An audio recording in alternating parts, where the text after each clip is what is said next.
ನಿಮ್ಮ ಸತ್ಯ ಯುನಿಲೆಟ್ ಅಲ್ಲಿ ಫುಲ್ ಮೂನ್ ಸೇಲ್ ಜೂನ್ 29 ಒಂದು ದಿನ ಮಾತ್ರ. ಸತ್ಯ ಯುನಿಲೆಟ್. ನಾಳೆ ಸಂಜೆ ಸಿಎಂ ಡಿಕೆ ಶಿವಕುಮಾರ್ ಸಂಸದರ ಸಭೆಯನ್ನ ಕರೆದಿದ್ದಾರೆ. ದೆಹಲಿಯ ಕರ್ನಾಟಕ ಭವನದಲ್ಲಿ ಸಂಸದರ ಜೊತೆ ಡಿಕೆ ಶಿವಕುಮಾರ್ ಚರ್ಚೆಯನ್ನ ನಡೆಸಲಿದ್ದಾರೆ. ಬರ ಪರಿಹಾರಕ್ಕೆ ಹೆಚ್ಚಿನ ಅನುದಾನ ಬೇಡಿಕೆ ಇಡೋದಕ್ಕೆ ಮನವಿಯನ್ನ ಮಾಡ್ತಿದ್ದಾರೆ. ನೀರಾವರಿ ಯೋಜನೆ ಅನುದಾನ, ಬರ ಪರಿಹಾರದ ಬಗ್ಗೆ ಚರ್ಚೆಯನ್ನ ನಡೆಸೋದಕ್ಕೆ ಈ ಸಭೆಯನ್ನ ಕರೀತಾ ಇರುವಂತದ್ದು. ಸಂಸತ್ ಅಧಿವೇಶನದಲ್ಲಿ ಈ ವಿಚಾರವಾಗಿ ಮಾತನಾಡಿ ಅಂತ ಹೇಳಿ ಸಿಎಂ ಡಿಕೆ ಶಿವಕುಮಾರ್ ಅವರು ಮನವಿ ಮಾಡಲಿದ್ದಾರೆ. ರಾಜ್ಯದ ಜ್ವಲಂತ ಸಮಸ್ಯೆಯನ್ನ ಸಂಸತ್ತಿನಲ್ಲಿ ಪ್ರಸ್ತಾಪಿಸಿ ಅಂತ ಹೇಳಿ ಮನವಿ ಮಾಡೋದಕ್ಕೆ ಈ ಸಭೆಯನ್ನ ಕರೀತಾ ಇರುವಂತದ್ದು. ಕರ್ನಾಟಕದ ನೀರಾವರಿ ಯೋಜನೆ, ಮೂಲಸೌಕರ್ಯ ಯೋಜನೆಗಳು, ಪ್ರಗತಿಯಲ್ಲಿರುವಂತಹ ಯೋಜನೆಗಳಿಗೆ ಇನ್ನು ತ್ವರಿತ ಕಾಮಗಾರಿ, ಪರಿಸರ ಇಲಾಖೆಯ ಅನುಮತಿ ಸೇರಿದಂತೆ ಜ್ವಲಂತ ಸಮಸ್ಯೆಗಳನ್ನ ಸಂಸತ್ನಲ್ಲಿ ಪ್ರಸ್ತಾಪಿಸಿ ಅಂತ ಹೇಳಿ ಸಂಸದರಿಗೆ ಸಂದೇಶವನ್ನ ನೀಡೋದಕ್ಕೆ ಅಂತ ಹೇಳಿ ಸಿಎಂ ಈ ಒಂದು ಮೀಟಿಂಗ್ ಅನ್ನ ಕರೆದಿರುವಂತದ್ದು. ಇದಕ್ಕೆ ಸಂಬಂಧಪಟ್ಟಂತೆ ದೆಹಲಿಯ ಕರ್ನಾಟಕ ಭವನದಲ್ಲಿ ಸಂಸದರ ಜೊತೆಗೆ ಡಿಕೆ ಶಿವಕುಮಾರ್ ಅವರು ಚರ್ಚೆಯನ್ನ ನಡೆಸಲಿದ್ದಾರೆ. ತಮಗಿರುವಂತಹ ಬೇಡಿಕೆಗಳನ್ನ, ರಾಜ್ಯದ ವತಿಯಿಂದ ಯಾವೆಲ್ಲ ಬೇಡಿಕೆಗಳಿವೆ ಅವುಗಳನ್ನ ಇಲ್ಲಿ ಅಧಿವೇಶನದಲ್ಲಿ ಮಾತನಾಡಿ ಇದರ ಬಗ್ಗೆ ಪ್ರಸ್ತಾಪ ಮಾಡಿ ಅಂತ ಹೇಳಿ ಮನವಿ ಮಾಡೋದಕ್ಕೆ ಸಭೆ ಕರೆದಿದ್ದಾರೆ.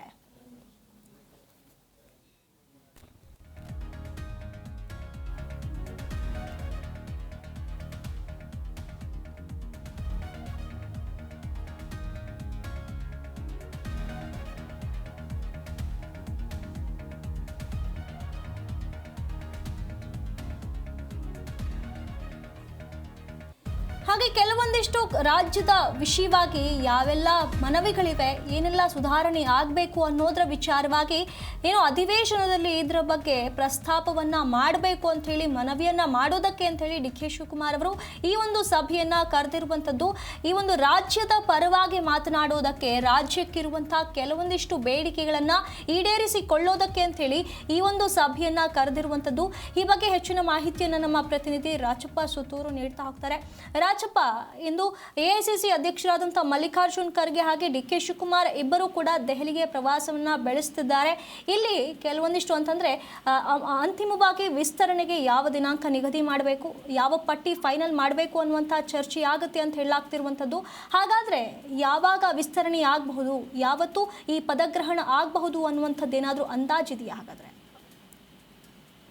ಸನ್ನಿಧಿ, ಈಗಾಗಲೇ ಕಳೆದ ವಾರ ನಡೆದಂತಹ ಸಭೆಗಳಲ್ಲಿ ಬಹುತೇಕ ಈ ಒಂದು ಚರ್ಚೆ ಬಹುತೇಕ ನಿಶ್ಚಯವಾಗಿದೆ. ಆದ್ರೆ ಅಂತಿಮವಾಗಿ ಒಂದಷ್ಟು ಜನ, ಸುಮಾರು 4-5 ಜನರ ಹೆಸರಿಗೆ 3-4 ಜನ, ವಿಶೇಷವಾಗಿ ಸಿದ್ದರಾಮಯ್ಯ ಇರ್ಬೋದು ಅಥವಾ ಡಿ ಕೆ ಶಿವಕುಮಾರ್ ಇರ್ಬೋದು ಮತ್ತು ಮಲ್ಲಿಕಾರ್ಜುನ್ ಖರ್ಗೆ ಅವರು ತಕರಾರು ಎತ್ತಿದ್ದಾರೆ ಅಂತ ಅನ್ನೋದು. ಹಾಗಾಗಿ ಬಹುತೇಕ ಪಟ್ಟಿಯನ್ನು ಫೈನಲ್ ಮಾಡಲಾಗಿದೆ. ಅಂತಿಮ ಸುತ್ತಿನ ಮತ್ತೊಂದು ಫೈನಲ್ ಮಾತುಕತೆ ಮೂಲಕ ಯಾರನ್ನ ತೆಗೆದುಕೊಳ್ಬೇಕು ಮತ್ತು ಯಾರನ್ನ ತೆಗೆದುಕೊಳ್ಬಾರ್ದು ಮತ್ತು ಕ್ರೈಟೀರಿಯಾ ಏನು ಅಂತ ಅನ್ನೋದು ಒಂದು ನಿಷ್ಕರ್ಷ ಆಗ್ಬೇಕಾಗಿದೆ.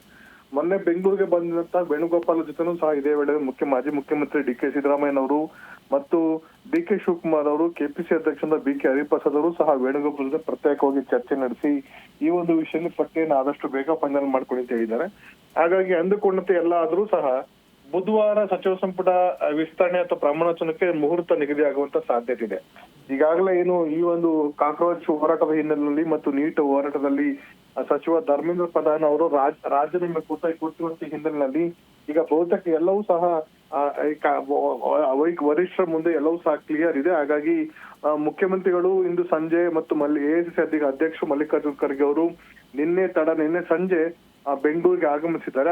ಇಂದು ಮತ್ತೆ ಅವರು ದೆಹಲಿಗೆ ವಾಪಸ್ ಆಗ್ತಿದ್ದಾರೆ. ಆ ಸಂದರ್ಭದಲ್ಲಿ ಮುಖ್ಯಮಂತ್ರಿ ಡಿ ಕೆ ಶಿವಕುಮಾರ್ ಮತ್ತು ಮಲ್ಲಿಕಾರ್ಜುನ್ ಖರ್ಗೆ ಅವರು ಒಂದೇ ವಿಮಾನದಲ್ಲಿ ದೆಹಲಿಗೆ ವಿಶೇಷ ವಿಮಾನ ತೆರಳುತ್ತಾ ಇದ್ದಾರೆ. ಆ ಸಂದರ್ಭದಲ್ಲೂ ಸಹ ಚರ್ಚಿಸಿ ಅವರು ತೆರಳುವಂತ ಒಂದು ಸಾಧ್ಯತೆ ಇದೆ. ಮತ್ತೆ ನಾಳೆ ಮಾಜಿ ಮುಖ್ಯಮಂತ್ರಿ ಸಿದ್ದರಾಮಯ್ಯ ಮತ್ತು ಬಿ ಕೆ ಹರಿಪ್ರಸಾದ್ ಅವರು ಸಹ ಅಗತ್ಯ ಬಿದ್ದಲ್ಲಿ ದೆಹಲಿಗೆ ತೆರಳಬೇಕು ಅಂತ. ಅದ್ರ ಬಹುತೇಕ ಸಿದ್ದರಾಮಯ್ಯ ಮತ್ತು ಬಿ ಕೆ ಹರಿಪ್ರಸಾದ್ ಅವರು ಸಹ ನಾಳೆ ಸಂಜೆ ದೆಹಲಿಗೆ ತೆರಳುತ್ತಾರೆ. ಇಂದು ದೆಹಲಿಗೆ ತೆರಳುವಂತ ಮುಖ್ಯಮಂತ್ರಿಗಳು ನಾಳೆ ಸಂಜೆ ಸಂಸದರ ಸಭೆಯನ್ನ ಆಯೋಜನೆ ಮಾಡಿದ್ದಾರೆ. ಜೊತೆಗೆ ಈ ಒಂದು ಸಚಿವ ಸಂಪುಟ ಸಭೆ ಸಂಬಂಧಪಟ್ಟಂತೆ ಇರುವಂತಹ ಗೊಂದಲಗಳ ಬಗ್ಗೆನೂ ಸಹ ವೇಣುಗೋಪಾಲ್ ಮತ್ತು ಸುರ್ಜೇವಾಲ ಜೊತೆ ಮತ್ತೊಂದು ಸುತ್ತಿನ ಮಾತುಕತೆ ನಡೆಸುವ ಮೂಲಕ ಬಹುತೇಕ ಪಟ್ಟಿ ಅಂತಿಮ ಆಗದೆ ಅಥವಾ ಸೋಮವಾರ ಸಂಜೆ ವೇಳೆಗೆ ಪಟ್ಟಿ ಅಂತಿಮ ಆಗಿಲ್ಲದಿದ್ರು ಸಹ ಮಂಗಳವಾರ ಬೆಳಗ್ಗೆ ಬಹುತೇಕ ಪಟ್ಟಿ ಅಂತಿಮವಾಗಿ ರಾಜ್ಯಪಾಲರಿಗೆ ರವಾನೆ ಆಗುವಂತ ಸಾಧ್ಯತೆ ಇದೆ. ಹೀಗಾಗಿ ಬುಧವಾರ ಬಹುತೇಕ ಸಚಿವರ ಪದಗ್ರಹಣ ಕಾರ್ಯಕ್ರಮ ನಿಷ್ಕರ್ಷ ಆಗುವಂತ ಸಾಧ್ಯತೆ ಇದೆ. ಇನ್ನು ಎರಡನೇದಾಗಿ DCM DCM ಹುದ್ದೆಗಳನ್ನ ಸೃಷ್ಟಿ ಮಾಡೋ ಸಂಬಂಧಪಟ್ಟಂತೆ ಈಗಾಗಲೇ ಹಲವಾರು ಸುತ್ತಿನ ಚರ್ಚೆಗಳು ಸಹ ನಡೆಸಲಾಗಿದೆ. DK ಶಿವಕುಮಾರ್ ಸಹ ಇನ್ನು 2 DCM ಹುದ್ದೆ ಸೃಷ್ಟಿ ಮಾಡ್ಲಿಕ್ಕೆ ಸಹಮತಿಯನ್ನು ವ್ಯಕ್ತಪಡಿಸಿದ್ದಾರೆ. ಆದ್ರೆ ಮಲ್ಲಿಕಾರ್ಜುನ್ ಖರ್ಗೆ ಅವರು ಮತ್ತು ಸಿದ್ದರಾಮಯ್ಯವರು ಈ ಒಂದು ವಿಷಯದಲ್ಲಿ ಯಾವ ನಿರ್ಣಯವನ್ನು ಕೈಗೊಳ್ತಾರೆ ಅಂತ ಅನ್ನೋದು ಇನ್ನೂ ಸಹ ಸ್ಪಷ್ಟವಾಗಿಲ್ಲ. ಸಿದ್ದರಾಮಯ್ಯವರು ಮತ್ತೊಂದು ಇನ್ನು 2 DCM ಹುದ್ದೆ ಸೃಷ್ಟಿ ಮಾಡ್ಲಿಕ್ಕೆ ಹಿಂದೆ ಅವರು ಸಹಮತಿಯನ್ನು ವ್ಯಕ್ತಪಡಿಸಿರ್ಲಿಲ್ಲ. ಆದ್ರೆ ಈಗಲೂ ಸಹ ಸಹಮತಿಯನ್ನು ವ್ಯಕ್ತಪಡಿಸ್ತಾರ ಇಲ್ವಾ ಅಂತ ಬಗ್ಗೆ ಡೌಟ್ ಇದೆ. ಯಾಕಂದ್ರೆ DK ಶಿವಕುಮಾರ್ ಕೇವಲ ಒಂದೇ DCM ಸೃಷ್ಟಿ ಮಾಡಿ ಯಾವುದೇ DCM ಬೇಡ ಅಂತ ಅನ್ನೋದನ್ನ DK ಶಿವಕುಮಾರ್ ಪಟ್ಟು ಹಿಡಿದ್ರು. ಹಾಗಾಗಿ ಈಗ ಪರಮೇಶ್ವರ್ DCM ಇದ್ದಾರೆ. ಮತ್ತೆರಡು ಹುದ್ದೆಗಳನ್ನ ಈಶ್ವರ್ ಖಂಡ್ರೆ ಇರ್ಬೋದು ಅಥವಾ MB ಪಾಟೀಲ್ ಇರ್ಬೋದು ಅಥವಾ ಸತೀಶ್ ಜಾರಕಿಹೊಳಿ ಇರ್ಬೋದು, ಯಾರಿಗಾರು ಒಬ್ಬರಿಗೆ ಕೊಡ್ಬೇಕು ಅಂತ ಅನ್ನೋದು. ಯಾಕಂದ್ರೆ ಮುಖ್ಯಮಂತ್ರಿ ಮತ್ತು DCM ಇಬ್ರು ಸಹ ಸೌತ್ ಕರ್ನಾಟಕದವರಾಗಿದ್ದಾರೆ. ಹೀಗಾಗಿ ಉತ್ತರ ಕರ್ನಾಟಕದ ಭಾಗ ಬೀದರ್ ಇರ್ಬೋದು, ಕಲಬುರಗಿ, ಕಲ್ಯಾಣ ಕರ್ನಾಟಕ, ಕಿತ್ತೂರು ಕರ್ನಾಟಕ ಭಾಗಕ್ಕೆ ಪ್ರಾತಿನಿಧ್ಯ ಕೊಡಬೇಕು.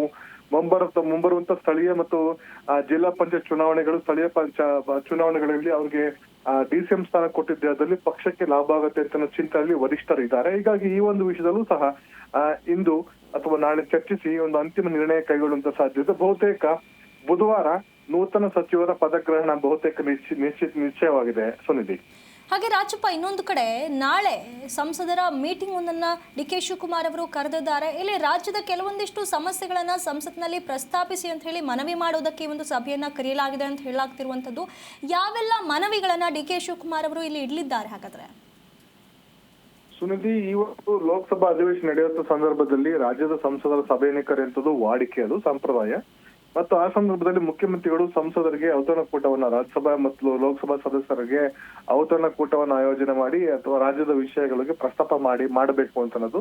ಅದರಲ್ಲಿ ಪ್ರಮುಖವಾಗಿ ರಾಜ್ಯದ ಕೇಂದ್ರ ಪ್ರಾಯೋಜಿತ ಕಾರ್ಯಕ್ರಮಗಳೇನಿದೆ, ರಾಜ್ಯದಲ್ಲಿ ನೀಡಿರುವಂತ ಕೇಂದ್ರ ಪ್ರಾಯೋಜಿತ ಕಾರ್ಯಕ್ರಮಗಳು, ಮೂಲಸೌಕರ್ಯ ಇರ್ಬೋದು, ರಸ್ತೆ ಇರ್ಬೋದು, ರೈಲು ಯೋಜನೆಗಳಿರ್ಬೋದು ಮತ್ತು ವಿವಿಧ ಪರಿಸರ ಸಂಬಂಧಪಟ್ಟಂತೆ ಕಾರ್ಯಕ್ರಮಗಳಿರ್ಬೋದು, ಅವನ್ನ ಇನ್ನಷ್ಟು ತ್ವರಿತವಾಗಿ ಆಗ್ಬೇಕು ಅಂತಂದು. ಮತ್ತು ವಿಶೇಷವಾಗಿ ನೀರಾವರಿ ಯೋಜನೆಗಳು, ಭದ್ರಾ ಮೇಲ್ದಂಡೆ ಯೋಜನೆಗೆ ಸುಮಾರು 5,300 ಕೋಟಿ ಕೊಡ್ತೀವಿ ಅಂತ ಹಿಂದೆ ಭರವಸೆ ಕೊಟ್ಟಿದ್ರು, ಇದುವರೆಗೆ ಹಣ ಬಿಡುಗಡೆ ಆಗಿಲ್ಲ. ಮತ್ತು ಭದ್ರಾ ಮೇಲ್ದಂಡೆ ಯೋಜನೆ ರಾಷ್ಟ್ರೀಯ ಯೋಜನೆ ಘೋಷಣೆ ಮಾಡಿ ಅಂತ ಹೇಳಿದ್ರು, ಅದಕ್ಕೂ ಸಹ ಇನ್ನು ಕೇಂದ್ರ ಸರ್ಕಾರ ಯಾವುದೇ ಕ್ಲಿಯರೆನ್ಸ್ ಕೊಟ್ಟಿಲ್ಲ. ಇತ್ತೀಚೆಗೆ ಮಹದಾಯಿ ಯೋಜನೆಗೆ ಸುಪ್ರೀಂ ಕೋರ್ಟ್ ನ ಇತ್ಯರ್ಥ ಆಗೋ ತನಕ ಯಾವುದೇ ಕಾರಣಕ್ಕೂ ನಾವು ಅನುಮತಿನ ಕೊಡೋದಿಲ್ಲ ಅಂತ ಅನ್ನೋದನ್ನ ಕೇಂದ್ರ ಸರ್ಕಾರ ತಿಳಿಸಿದೆ. ಮೇಕೆದಾಟು ಯೋಜನೆಗೆ ಇನ್ನೂ ಸಹ ಸುಪ್ರೀಂ ಕೋರ್ಟ್ ನಲ್ಲಿ ಕ್ಲಿಯರೆನ್ಸ್ ಸಿಕ್ಕರೂ ಸಹ DPR ಗೆ ಕೇಂದ್ರ ಸರ್ಕಾರ ಅನುಮೋದನೆ ಕೊಟ್ಟಿಲ್ಲ. ಮತ್ತು ಕೇಂದ್ರ ಸರ್ಕಾರ ಮೇಕೆದಾಟು ಯೋಜನೆಗೆ ನಾವು ಕೇಂದ್ರದ ಅನುದಾನವನ್ನ ಕೊಡಿ ಅಂತ ಡಿಮ್ಯಾಂಡ್ ಅನ್ನ ರಾಜ್ಯ ಸರ್ಕಾರ ಇಟ್ಟಿದೆ, ಅದಕ್ಕೂ ಸಹ ಸರಿಯಾಗಿ ಕೊಟ್ಟಿಲ್ಲ. ಮತ್ತು ಈಗಾಗಲೇ ಇರುವಂತಹ ತುಂಗಭದ್ರಾ ಡ್ಯಾಮ್ಗೆ ಪರ್ಯಾಯವಾಗಿ ನವೇಲಿ ಡ್ಯಾಮ್ ನ ನಿರ್ಮಾಣ ಮಾಡಬೇಕು ಅಂತ ಅನ್ನೋದಕ್ಕೆ ಮತ್ತು ಪರಿಸರ ಕ್ಲಿಯರೆನ್ಸ್ ಅನ್ನ ಕೊಡಿ ಅಂತ ಅನ್ನೋದಕ್ಕೆ ಪ್ರಸ್ತಾವನೆ ಇಟ್ಕೊಳ್ಳಲಾಗಿದೆ. ಅದಕ್ಕೂ ಸಹ ಇನ್ನು ಕೇಂದ್ರ ಸರ್ಕಾರ ಕ್ಲಿಯರೆನ್ಸ್ ಅನ್ನ ಕೊಟ್ಟಿಲ್ಲ. ಕರಾವಳಿಯಲ್ಲಿ ಕೆಲವು ಯೋಜನೆಗಳಿಗೆ CRZ ಇರ್ಬೋದು, ಸ್ಪೆಷಲ್ ಎಕನಾಮಿಕ್ ಝೋನ್ ಅಂತಾನು ಹೇಳಿದ್ರು, ಕೋಸ್ಟಲ್ ಎಕನಾಮಿಕ್ ಝೋನ್ ಸಂಬಂಧಪಟ್ಟಂತೂ ಸಹ ಇನ್ನಷ್ಟು ಗೊಂದಲಗಳಿವೆ. ಅದನ್ನ ಕೇಂದ್ರ ಸರ್ಕಾರದ ವಿಶೇಷ ಕಾನೂನು ಅಡಿ ಇದೆ, ಹಾಗಾಗಿ ಅದನ್ನ ತಿದ್ದುಪಡಿ ಮಾಡಬೇಕು ಮತ್ತು ಅದಕ್ಕೆ ಕೊಡಿ ಅಂತ ಅನ್ನೋದು. ಮತ್ತು ರಾಜ್ಯದ ಹಲವಾರು ವಿಶೇಷವಾಗಿ ರೈಲ್ವೆ ಯೋಜನೆಗಳಿಗೆ ಮೂಲಸೌಕರ್ಯಕ್ಕೆ ಹೆಚ್ಚಿನ ಅನುದಾನವನ್ನು ಕೊಡಬೇಕು ಅಂತ ಡಿಮ್ಯಾಂಡ್ ಅನ್ನು ನೀಡಲಾಗಿದೆ. ಬೆಂಗಳೂರಿನ ನಗರಾಭಿವೃದ್ಧಿ ಸಂಬಂಧಪಟ್ಟಂತೆ ಹೆಚ್ಚಿನ ಅನುದಾನವನ್ನು ಕೋರಲಾಗಿದೆ. ಯಾಕಂದ್ರೆ ವಿವಿಧ ಮೂಲಸೌಕರ್ಯ ಅಭಿವೃದ್ಧಿಗೆ ಬೇಕಾಗುತ್ತೆ, ರಸ್ತೆ ಅಭಿವೃದ್ಧಿಗೆ ಬೇಕಾಗುತ್ತೆ, ವಿಮಾನ ನಿಲ್ದಾಣಕ್ಕೆ ಬೇಕಾಗುತ್ತೆ ಮತ್ತು ಕೈಗಾರಿಕಾ ಅಭಿವೃದ್ಧಿಗೆ ಹೆಚ್ಚಿನ ಅನುದಾನವನ್ನ ಕೋರಲಾಗಿದೆ. ಈ ರೀತಿ ನಾನಾ ಯೋಜನೆಗಳಿಗೋಸ್ಕರ ಕೇಂದ್ರ ಸರ್ಕಾರಕ್ಕೆ ಹಲವಾರು ಪ್ರಸ್ತಾವನೆಗಳ ಹಿಂದಿನೂ ಕೊಡಲಾಗಿದೆ. ಅದು ಸಹ ಬಹುತೇಕ ಯೋಜನೆಗಳಿಗೆ ಕೇಂದ್ರ ಸರ್ಕಾರ ಸಹಮತಿಯನ್ನು ವ್ಯಕ್ತಪಡಿಸಿಲ್ಲ ಮತ್ತು ಕೇಂದ್ರ ಸರ್ಕಾರ, ರಾಜ್ಯ ಸರ್ಕಾರ ಪ್ರಾಯೋಜಿತ ಕಾರ್ಯಕ್ರಮಗಳಲ್ಲೂ ಸಹ ಕೇಂದ್ರ ಸರ್ಕಾರ ಸರಿಯಾಗಿ ಅನುದಾನ ಕೊಟ್ಟಿಲ್ಲ. ಇನ್ನು ಮನ್ರೇಗಾ ಯೋಜನೆದು ಕಳೆದ ವರ್ಷದ ಸುಮಾರು 2,150 ಕೋಟಿ ರೂಪಾಯಿ ಹಿಂದಿನ ಸರ್ಕಾರದ ಬಾಕಿ ಇದೆ. ಅದೇ ರೀತಿ ಈ ಬಾರಿ ಕೊಡ್ಬೇಕಂತ ಲೋಕಲ್ ಬಾಡಿ ಇನ್ನು ಸ್ಥಳೀಯ ಸಂಸ್ಥೆಗಳ ಅನುದಾನನೂ ಸಹ ಕೇಂದ್ರ ಸರ್ಕಾರ ಕೊಟ್ಟಿಲ್ಲ. ಗ್ರಾಮೀಣಾಭಿವೃದ್ಧಿ ಇಲಾಖೆ ಕೊಡ್ಬೇಕಂತ ಅನುದಾನವೂ ಸಹ ಕೇಂದ್ರ ಸರ್ಕಾರ ಕೊಟ್ಟಿಲ್ಲ. ಹೀಗಾಗಿ GST ಕಾಂಪನ್ಸೇಷನ್ ಇರ್ಬೋದು ಅಥವಾ ಈಗ ಸ್ಥಳೀಯ ಸಂಸ್ಥೆಗಳಿಗೆ ಕೊಡಮಾಡುವಂತ ಅನುದಾನ ಇರ್ಬೋದು, ಗ್ರಾಮ ಪಂಚಾಯತಿಗಳು ಪಂಚಾಯತ್ ರಾಜ್ ಕೊಡ್ಬೇಕಂತ 5,000 ಕೋಟಿ ಅನುದಾನ ಇರ್ಬೋದು, ಅಥವಾ ಗ್ರಾಮ ಪಂಚಾಯತಿಗಳ ಕುಡಿಯ ನೀರು ಯೋಜನೆ, ಜಲಜೀವನ್ ಮಿಷನ್ ಸುಮಾರು 2,500 3,000 ಕೋಟಿ ರೂಪಾಯಿ ಬಾಕಿ ಇದೆ. ಹೀಗಾಗಿ ಕೇಂದ್ರ ಸರ್ಕಾರದ ವಿವಿಧ ಪ್ರಾಯೋಜಿತ ಯೋಜನೆಗಳು ಸುಮಾರು 30-40 ಸಾವಿರ ಕೋಟಿ ರೂಪಾಯಿ ಕೇಂದ್ರ ಸರ್ಕಾರ ಬಿಡುಗಡೆ ಮಾಡಿದ್ರೆ ಪೆಂಡಿಂಗ್ ಇಟ್ಕೊಡೋದು. ಹೀಗಾಗಿ ಆ ಎಲ್ಲಾ ವಿಷಯಗಳನ್ನು ಸಹ ಕೇಂದ್ರದ ಮುಂದೆ ನೀವು ಸಂಸತ್ನ ಅಧಿವೇಶನದಲ್ಲಿ ಪ್ರಸ್ತಾಪ ಮಾಡೋ ಮೂಲಕ ರಾಜ್ಯಕ್ಕೆ ಹೆಚ್ಚಿನ ಅನುದಾನವನ್ನ ಮತ್ತು ಯೋಜನೆಯನ್ನ ತಂದುಕೊಡಿ ಅಂತ ಅನ್ನೋದು. ಇನ್ನು ವಿಶೇಷವಾಗಿ ರಾಜ್ಯಾದ್ಯಂತ ತೀವ್ರವಾಗಿ ಬರಗಾಲ ಕಂಡು ಬರ್ತಾ ಇದೆ. ಹಾಗಾಗಿ ಈ ಬಾರಿ ಪ್ರಸ್ತಾವನೆಯನ್ನು ಸಲ್ಲಿಸ್ತೇವೆ ಇನ್ನು ಕೆಲವೇ 10-15 ದಿನಗಳ ಒಳಗಾಗಿ. ಕೇಂದ್ರ ಸರ್ಕಾರ ಮೇಲೆ ಒತ್ತಡ ತಂದು ರಾಜ್ಯಕ್ಕೆ ಹೆಚ್ಚಿನ ಪರಿಹಾರವನ್ನು ಕೊಡಬೇಕು ಅಂತ ಡಿಮ್ಯಾಂಡ್ ಅನ್ನು ಇಟ್ಟಿದ್ದಾರೆ. ಈ ಹಿಂದೆ ಮುಖ್ಯಮಂತ್ರಿ ಸಿದ್ದರಾಮಯ್ಯ CM ಆಗಿದ್ದ ಸಂದರ್ಭದಲ್ಲಿ 2018 ಸಂದರ್ಭದಲ್ಲಿ ರಾಜ್ಯಕ್ಕೆ ಬರ ಬರಗಾಲ ಎದುರಾದ ಸಂದರ್ಭದಲ್ಲಿ ಕೇಂದ್ರ ಸರ್ಕಾರ ಅನುದಾನ ಬಿಡುಗಡೆ ಮಾಡಿರಲಿಲ್ಲ. ಹಾಗಾಗಿ ಸುಪ್ರೀಂ ಕೋರ್ಟ್ಗೆ ರಾಜ್ಯ ಸರ್ಕಾರ ಫೈಟ್ ಮಾಡಿ 3,500 ಕೋಟಿ ರೂಪಾಯಿ ಪರಿಹಾರನ ಪಡೆಯುವಂತ ಒಂದು ಪರಿಸ್ಥಿತಿ ನಿರ್ಮಾಣವಾಗಿತ್ತು. ಹಾಗಾಗಿ ಈಗಲಾದ್ರೂ ಹೆಚ್ಚಿನ ಪರಿಹಾರ ಕೊಡುವ ಮೂಲಕ ರೈತರ ಒಂದು ಬೆಳೆ ವಿಮೆ ಇರ್ಬೋದು ಅಥವಾ ರೈತರ ಸಾಲ ಸೋಲಗಳನ್ನ ತೀರಿಸಲಿಕ್ಕೆ ರಾಜ್ಯ ಸರ್ಕಾರಕ್ಕೆ ಅನುಕೂಲ ಆಗುತ್ತೆ. ಕುಡಿಯೋ ನೀರು ಇರ್ಬೋದು, ಜನ ಜಾನುವಾರುಗಳಿಗೆ ಒಂದಷ್ಟು ಒಂದು ಯೋಜನೆಗಳನ್ನ ರೂಪಿಸಲಿಕ್ಕೆ ಅನುಕೂಲ ಆಗುತ್ತೆ. ಹಾಗಾಗಿ ಹೆಚ್ಚಿನ ಅನುದಾನ ಕೊಡಿ ಹೆಚ್ಚಿನ ಡಿಮ್ಯಾಂಡ್ ಅನ್ನ ಮುಖ್ಯಮಂತ್ರಿ ಡಿ ಕೆ ಶಿವಕುಮಾರ್ ಮತ್ತು ಡಿಸಿಎಂ ಅಂತ ಪರಮೇಶ್ವರ್ ಸಹ ನೀಡುವಂತ ಸಾಧ್ಯತೆ. ಒಟ್ಟಾರೆಯಾಗಿ ಹಲವಾರು ವಿಷಯಗಳನ್ನು ಕುರಿತು ಚರ್ಚಿಸಲಿಕ್ಕೆ ಸಂಸದರ ಸಭೆಯನ್ನು ನಾಳೆ ಸಂಜೆ ಕರೆದಿದ್ದಾರೆ ಮುಖ್ಯಮಂತ್ರಿಗಳು. ಆ ಸಭೆಗೆ ಯಾರೆಲ್ಲ ಭಾಗವಹಿಸ್ತಾರೆ, ಕೇಂದ್ರ ಸಚಿವರು ಕೆಲವರು ಭಾಗವಹಿಸ್ತಾರೆ, ಕೆಲವರು ಭಾಗವಹಿಸುವುದಿಲ್ಲ. ಭಾಗವಹಿಸೋರು ಸಹ ಲೋಕಸಭೆಯಲ್ಲಿ ಆ ಒಂದು ವಿಷಯ ಪ್ರಸ್ತಾಪ ಮಾಡುವಂತ ಪ್ರಯತ್ನ ಮಾಡುವುದಿಲ್ಲ. ಹೀಗಾಗಿ ಈ ಒಂದು ವಿಷಯವನ್ನು ಸಹ ಡಿ ಕೆ ಶಿವಕುಮಾರ್ ಅವರು ಸಭೆಯಲ್ಲಿ ಪ್ರಸ್ತಾಪ ಮಾಡಿ ಸಹಕಾರ ಕೋರುವಂತ ಸಾಧ್ಯತೆ ನಿಚ್ಚಳವಾಗಿದೆ. ಸುನಿಧಿ, ಧನ್ಯವಾದಗಳು ರಾಚಪ್ಪ ನಿಮ್ಮೆಲ್ಲ ಮಾಹಿತಿಗಾಗಿ.